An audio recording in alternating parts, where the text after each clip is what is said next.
est bien une BD. Vous êtes toujours dans votre émission, vous êtes formidable. Je te présente Marcel, c'est notre expert de la nature, des plantes, etc. Mais dis donc, qu'est-ce que tu fais avec une ortie devant nous? J'ai ramené une mauvaise graine. Ouais, je vois ça. Non, cette plante, tout le monde la déteste. Oui. Celle-ci, en plus, je ne sais pas si vous avez vu, elle est très urticante. Les poils sont très présents. Si quelqu'un veut faire un test pour voir si c'est une vraie ortie... Et bref, ces orties... Manon. Où est Manon? On va demander à la maquilleuse. Voilà, je pense que il faudrait lui faire tester parce que je vais vous montrer un petit tip, c'est tout. Ces orties, je trouve qu'elles sont beaucoup trop sous-cotées. C'est une plante, bien entendu, ce qu'on appelle une mauvaise herbe.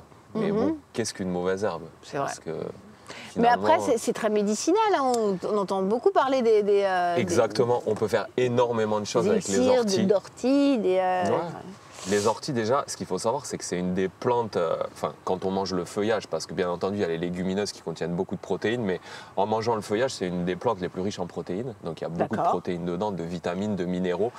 Enfin, faut vouloir se lancer, de manger une ortie, ça. Est-ce que c'est urticant dans la bouche? Ah bah, tu vas voir, on va faire des tests. Elles sont fraîches, elles sont bio, elles viennent de chez moi, elles ont été récoltées avant-hier. En plus, ce qui est cool, c'est qu'en plein hiver, en plus, les orties restent là. Elles sont même limite mieux en plein hiver parce qu'elles sont bien dodues, bien gorgées d'eau. Ce qu'il faut savoir aussi, c'est qu'il y a plus de fer que dans des épinards dans les orties. Donc c'est une excellente source de fer. Pour certaines personnes qui ont des carences en fer, je vous conseille de manger des orties crues, cuites, n'importe. C'est exceptionnel. Le goût est très bon. Hein. Ah ouais? Vraiment, c'est sous-coté l'ortie. Le goût est incroyable. Mais alors c'est sous-coté pourquoi? Parce qu'il faut quand même être un peu taré. Enfin, Guy, t'aurais l'idée de manger une ortie alors que moi je sais que la moindre ortie va me piquer. Tout simplement parce que commercialement personne n'a développé ça, mais franchement c'est bon quoi. Et maintenant je vais vous montrer, par exemple si vous êtes dans la nature que vous voulez déguster une ortie, juste goûter au goût de l'ortie, comment on fait. Alors vas-y. Au début il faut faire quand même assez attention au moment de la récolter. On va la prendre avec, je sais pas, un ciseau, un sécateur, voilà. Et alors après, ce qu'il faut savoir, c'est que là, bon, on voit très bien les poils urticants. Hein. Là, si on y met la main, c'est la catastrophe. Hein. Ouais. Voilà. Et en fait, si on utilise le bon sens, normalement, on ne se pique pas. Tu vois, tu fais ça, tu casses toutes les petites épines urticantes qui sont là. Là, tout va bien. Franchement, je le vis super bien. Ouais. Impressionnant. Essaye, vas-y, tu fais comme moi. Non, c'est vrai, ça fait rien. Non. C'est OK. Pas de problème. Voilà. Donc, il suffit de bien nettoyer la feuille. Ensuite, voilà, on va bien la plier sur elle-même, bien casser les petites...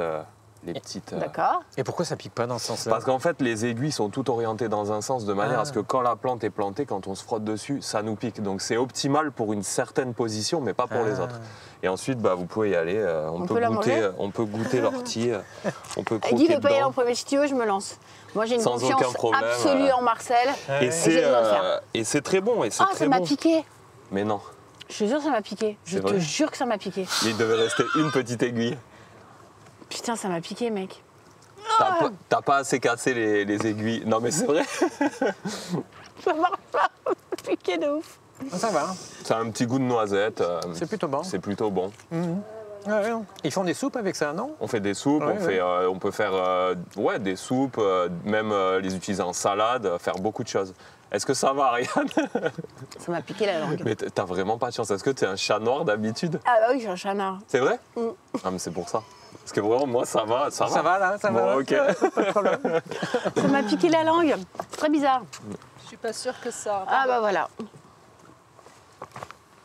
Bon, bah écoutez, voilà, c'est plutôt bon. Après, ça m'a piqué, tu sais, ça m'a piqué. Oui. C'est les dangers du métier. Bah voilà. Non, et en plus, ce qui est bien, c'est que juste avant, j'ai dit, moi, j'y vais en première parce que franchement, j'ai une confiance absolue en Marcel. Ça va, il y avait une petite aiguille, c'est pas très grave. Ah oui, c'est pas très grave. Et ce qui est bien, c'est qu'en général, on ne peut pas être allergique aux orties.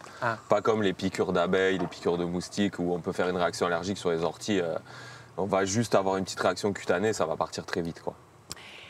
Eh bien, merci pour ce bon plan. En tout cas, j'espère que tu n'auras pas un cheveu sur la langue jusqu'à la fin de l'émission. C'est possible que si. En tout cas, une chose est sûre.